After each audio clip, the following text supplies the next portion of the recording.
Mumbai महापालिकेसाठी ward क्रमांक 106 मधून सेना भाजप महायुतीतर्फे चिपळूणचे सुपुत्र प्रभाकर शिंदे निवडणूक लढवत असून त्यांनी विद्याप्रसारक मंडळ कन्नड हायस्कूल मुलुंड पूर्व येथील मतदान केंद्रावर मतदानाचा हक्क बजावलाय।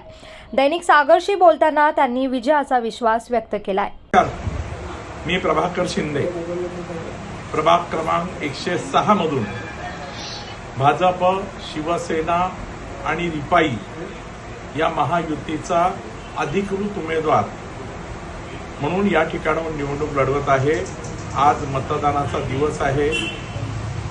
मतदानाचे केवळ 2 ते 3 तास शिल्लक आहेत, पण मुलुंडच्या मतदारांमध्ये प्रचंड उत्साह आहे आणि मुलुंडचे मतदार नियमितपणे विकासाला प्राधान्य देत असतात। सहजपणे उपलब्ध होणाऱ्या नगरसेवकाला निवडत असतात आणि मला खात्री आहे की मुलुंडकर पुन्हा एकदा विकासाला मतदान करतील आणि भारतीय जनता पक्ष महायुतीचा नगरसेवक या मुलुंडमध्ये निवडून येईल। धन्यवाद।